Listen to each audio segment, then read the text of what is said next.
அனைவருக்கும் வணக்கம். தொடர்ந்து ஆதரவளித்து வரும் அனைத்து அன்புள்ளங்களுக்கும் மிக்க நன்றி. மத்திய உள்துறை அமைச்சர் அமித்ஷா இன்னைக்கு சென்னை வர்றாங்க, தமிழகம் வர்றாங்க. அவங்க சென்னையில ஒரு நட்சத்திர விடுதியில தங்குறாங்க. 2 நாள் சுற்றுப்பயணமா இங்க தமிழகம் வர்றாரு. 2 நாள் சுற்றுப்பயணம் அப்படின்னா அமித்ஷா தமிழகத்துல இருக்கிறாரு. தமிழ்நாட்டுல பிஜேபியினுடைய தலைவர் தேர்தல் வேற நடக்குது. அண்ணாமலை ஏற்கனவே சொல்லியிருந்தாரு, தலைவர் தேர்தலில் அந்த போட்டியில நான் இல்லை அப்படின்னு சொல்லியிருந்தார். ஆனா இங்க தமிழகத்துல பிஜேபியினுடைய தலைவராக யார் யார் வருவாங்க அப்படிங்கிற பேர் லிஸ்ட் எல்லாம் நீண்டுட்டே போச்சு. இப்ப நயினா நாகேந்திரன், வானதி ஜீனிவாசன், இப்ப இந்த 2 பேர் மட்டும்தான் அடிபடுது. இப்போ அமித்ஷா ஏற்கனவே சொல்லியிருந்தார், தமிழகத்துல அதிமுகவோட ஒரு கூட்டணிக்கான பேச்சுவார்த்தை நடந்துகிட்டு இருக்கு, அது கூடிய விரைவில் முடிவடைஞ்சதும் நாங்க அதிகாரப்பூர்வமா அறிவிப்போம் அப்படின்னு சொல்லியிருந்தார். ஆனா எடப்பாடி பழனிசாமி ஏற்கனவே அமித்ஷாவை போய் அவருடைய இல்லத்துல டெல்லியில போய் சந்திச்சு பேசிட்டு வந்திருக்கிறாங்க. இப்போ அமித்ஷா இங்க வந்த உடனே எடப்பாடி பழனிசாமி பரபரப்பா ஆயிட்டார். சட்டமன்ற கூட்டத்தொடர் முடிஞ்ச உடனே யாரும் வெளியில எங்கும் போயிடாதீங்க, இன்னைக்கு நீங்க தங்குங்க, இன்னைக்கு இங்க ஒரு நாளைக்கு மட்டும் தங்கிருங்க அப்படின்னு சொல்லியிருக்காங்க. இல்ல தங்கமணி அவர் வீட்டுக்கு போயிட்டாரு, செங்கோட்டையன் அவர் வீட்டுக்கு போயிட்டார். இப்ப எடப்பாடி பழனிசாமி யார் யாரை தங்க சொல்லியிருக்காங்க அப்படின்னா, எஸ்பி வேலுமணி, கேபி முனுசாமி, அப்புறம் ஆர்பி உதயகுமார், நீங்கள்லாம் இங்க இருங்க அப்படின்னு இருக்காங்க. இப்ப எடப்பாடி பழனிசாமிக்கு வலதுகரமா செயல்பட்ட ஜெயக்குமாருக்கு எந்த விதமான தகவலும் போய் சேரலையாமா. மனுஷன் அவர் வேற கொஞ்சம் வருத்தத்துல இருக்காரு. எடப்பாடி பழனிசாமி நம்பி அவர் சொல்றதெல்லாம் கேட்டு நம்ம வாட்டில மீடியாக்கள்ல பேசணும். இன்னைக்கு நம்மளை மீறி அவர் வாட்டில போய் அமித்ஷாவை சந்திக்கிறாரு. இங்க தமிழக ஒரு அமித்ஷாவை சந்திக்க சொல்லி 4-5 பேரை இருக்க சொல்றாரு. என்ன நடக்குதுன்னு தெரியல அப்படின்னு சொல்லிட்டு அவர் முடிச்சுட்டு இருக்காரு. இப்ப அமித்ஷா தமிழகத்துல 2 நாள் தங்குனது இங்க மிகப்பெரிய அளவுல ஒரு அரசியல் பரபரப்பை ஏற்படுத்தின்னு தான் சொல்லலாம். பிஜேபி விட்டு நான் கூட்டணி விட்டு வெளியில வந்துட்டேன்னு சொல்லி எடப்பாடி பழனிசாமி சொன்னாலும் பிஜேபியோட ஒரு அனுசரணையோட தான் இருக்கிறாரு. 2024, 2026 தேர்தலில் நான் பிஜேபியோட கூட்டணி வைக்க மாட்டேன்னு சொன்னாலுமே இப்ப எடப்பாடி பழனிசாமிக்கான ஒரு நெருக்கடி எங்கிருந்து வந்தது அப்படின்னா, 2026 சட்டசபை பொது தேர்தலில் அவருக்கு இரட்டை இலச்சினம் வேணும். அந்த இரட்டை இலச்சினம் இருந்தா மட்டும்தான் தேர்தலை சந்திச்சு தன்னை ஒரு பெரிய ஆளா மக்கள்கிட்ட காட்டிக்கணும்னு சொல்லி நினைக்கிறாரு. அப்ப அந்த இரட்டை இலச்சினம் எடப்பாடி பழனிசாமி கிடைக்கிறதுலையும் சிக்கல் வந்துருச்சா, இப்ப நமக்கு இருக்கிற ஒரே ஆப்ஷன் என்ன, பிஜேபி போய் நாடணும். பிஜேபி போய் எப்படியே கையை கால விழுந்து எப்படியாவது அந்த இரட்டை இலச்சினத்தை எங்களுக்கு வர்ற மாதிரி ஏதாவது பிளான் பண்ணுங்க அப்படின்னு போய் எடப்பாடி பழனிசாமி கெஞ்சிருப்பார் போல.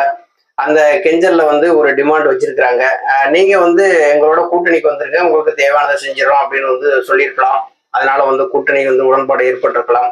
ஏன்னா ஒட்டுமில்ல உறவுமொழின்னு சொன்ன எடப்பாடி பழனிசாமி திடீர்னு போய் பிஜேபியில கூட்டணி போய் வைக்கிறாருன்னா, எடப்பாடி பழனிசாமி பொறுத்தளவு ஆதாயம் இல்லாம எங்கும் போய் சேர மாட்டாரு. ஏற்கனவே கட்சி பிளவுபட்டு இருக்கும் போது அந்த சின்ன அந்த இடைக்கால தீர்ப்புகள்லாம் தேவையானதை பிஜேபியோட கூட்டணியில வச்சுக்கிட்டு எல்லாமே வாங்கிட்டார். அது எல்லாத்துக்குமே தெரிஞ்சதான். இப்போ இரட்டை இலச்சினத்தை நம்ம வாங்கணும்ல, அதுக்காக நம்ம போய் அமித்ஷா காலில் விடுறத தவிர வேற வழியே இல்லை அப்படிங்கிற ஒரு நிலைமைக்கு அவர் வந்துட்டாரு. இப்போ இன்னைக்கு அமித்ஷா தமிழ்நாட்டுக்கு வர்றாரு. இங்க பிஜேபியினுடைய மாநில தலைவர்கள் போட்டியில யார் யாருன்னு சொல்லிட்டு அவங்களுடைய கட்சி சார்ந்த முக்கியமான ஆட்கள் ஒரு கலந்துரையாடல் ஒன்று நடத்துறாங்க. நடத்தி யாரை தேர்வு செய்யலாம் அப்படிங்கிறதையும், அது பூத் கமிட்டி எப்படி அமைக்கிறது, அரசியலை எப்படி நம்ம கொண்டு போறது, மக்களை எப்படி சந்திக்கிறது அப்படிங்கிறத ஒரு கட்சி சார்ந்த இன்னைக்கு மீட்டிங் எல்லாமே நாளைக்கு நடக்க இருக்கிறதா ஒரு தகவல் இருக்கு. ஆனா எடப்பாடி பழனிசாமி இன்னைக்கு நைட்டே போய் அமித்ஷாஜி காலில் போய் விழுந்துடணும், சந்திச்சிடணும், பேசிடணும், எப்படியாவது நம்மளை கூட்டணிக்குள்ள வச்சுக்கணும்னு சொல்லிட்டு எடப்பாடி பழனிசாமி இப்ப கெஞ்சிற நிலைமைக்கு வந்துட்டார். 2 நாள் டூர் போட்டு தான் இன்னைக்கு தமிழகத்துல வர்றாங்க.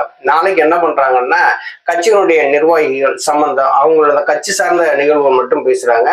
அதுக்கு மரணத்தை என்ன யோசிச்சிருக்காங்கன்னா, கூட்டணி கட்சி தலைவர்கள்லாம் சந்திச்சு பேசுறதாகவும் ஒரு தகவல் கிடைச்சிருக்குது.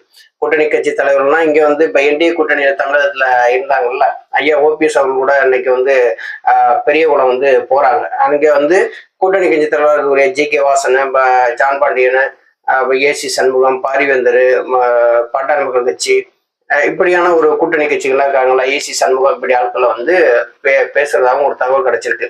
எடப்பாடி பழனிசாமி என்ன பண்றாரு, கூட்டணியை எப்படியாவது உறுதிப்படுத்தணும் அப்படிங்கிற எண்ணத்துலதான் இருக்காரு. எடப்பாடி பழனிசாமியினுடைய இந்த செயல்பாடு மற்றவங்களுக்கு பிடிக்கல. எடப்பாடி பழனிசாமி இப்படி போய் பிஜேபி காலில் போய் திரும்ப போய் விழுகிறது அவங்க பின்னாடி இருக்கிறவங்களுக்கு முக்கால்வாசி பேருக்கு பிடிக்கல. ஏன் பிடிக்கல அப்படின்னா, அன்னைக்கு வந்து கூட்டணி விட்டு வெளியில வந்த உடனேயே ஏன் வெளியில வந்தீங்கன்னு கேட்டா, அதனால சிறுபான்மை வாக்குகள்லாம் இழந்து போகுது. அதனால நம்ம வந்து நம்ம வெற்றி பெற முடியல. பிஜேபி நம்ம வச்சிருக்கிறது நமக்கு தான் ஆபத்துன்னு சொன்னாரு.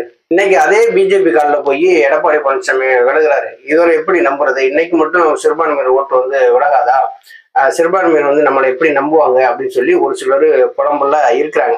இப்ப செங்கோட்டையும் தங்கமணி அவங்கவுங்க ஊர்களுக்கு போயிட்டாங்க. எடப்பாடி பழனிசாமி வந்து கேபி முனுசாமி, இவர் ஆர்பி உதயகுமார், எஸ்பி வேலுமணி இவர்களை வச்சுதான் அமித்ஷா போய் சந்திக்கிறதுக்காக ஒரு திட்டமிட்டு இருக்கிறாங்களாமா. அமித்ஷா அவர்கள் வந்து சொன்ன மாதிரி தமிழகத்துல ஒரு அதிமுகவோட கூட்டணி ஒரு பேச்சுவார்த்தை நடத்தி கூடியவர்கள ஒரு அறிவிப்பு வெளிவாகும் அப்படிங்கிறதா எல்லாருடைய எதிர்பார்ப்பும் இருக்கிறது. நன்றி, வணக்கம்.